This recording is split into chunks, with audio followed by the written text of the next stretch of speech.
This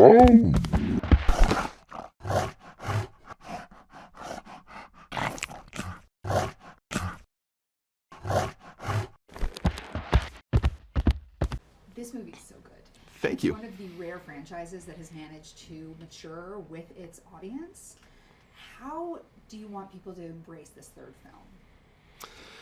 Well, I hope that there's a sense of nostalgia to it. I hope the people that watched the first movie and perhaps grew up with the characters want to see how it all resolves.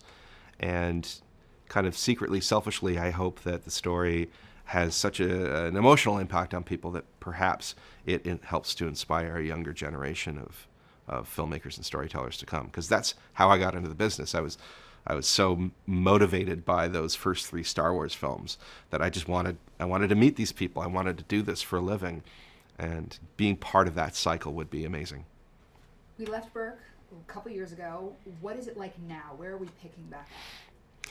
Well, this is a year into Hiccup's reign as chief. He's still a rookie, still learning, but he has fulfilled his dream of creating a Viking Dragon Utopia. It's overcrowded, it's unsustainable, it's teetering on collapse, but he's happy nonetheless. And it's just it's a situation that has to change, and that's what we're visually presenting on screen. Toothless is now the alpha dragon, and so he lords over this flock, which is the largest flock of known existence, and their enemies know it, and so they're sitting squarely in their sights, and it's another motivation that pushes Hiccup to really consider some drastic measures in order to protect their way of life. What are you most proud of with this trilogy? Well, I'm really proud of it being a trilogy. I'm really proud that we were able to bring it to a close in an emotional way, and hopefully a satisfying way that leaves the audience wanting more. That's always a great place to be, instead of having it just go on and on and on until people lose interest. So it's a rare opportunity, and I think we, all 350 of us that have worked on these movies, largely as a family for all 3 films, have put our hearts and souls into it. And so it's nice to be able to collectively say, hey, well done, and it's a real feather in our caps. But then what is it like to say goodbye and walk away from 350 people in 10 years? I think that it's necessary. You need to freshen it up in order to stay creatively alive. And as much as I love this crew and I love the world that we created together, I'm ready for something new. And I think most people are as well. Can you tell me a little bit about Toothless's new girlfriend? Well, Toothless's new girlfriend, the Light Fury, she's a variation of his species. So another subspecies that has her own traits.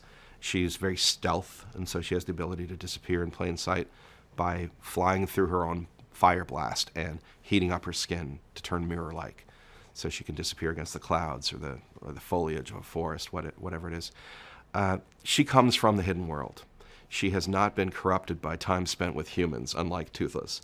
And so she is something very pure, and she takes interest in Toothless, and she wants to bring him back. She wants to lead him back to where he came from, which is very enticing to him, and it awakens something in him that he didn't really know, being the last of his kind.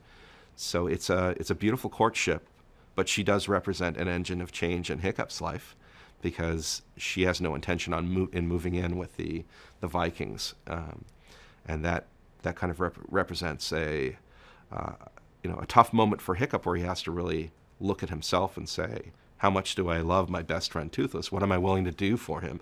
And what does that leave me with? Hiccup's a guy who has deep insecurity issues. From the time that we met him, he always felt less than. Toothless made him feel important, made him feel consequential. And the departure of Toothless will cause Hiccup to have to really look at himself and say, am I worthy as a human being and a leader on my own? Hey there, here's today's daily fact. Toy Story 2 was almost deleted when a command entered in the master machine where the animation for Toy Story 2 was stored deleted 90% of the work the Pixar team had done on it. Now fortunately, that is, the film's technical director had a copy she'd been working on from home, and much of it was restored. Now click here below to subscribe for more great content.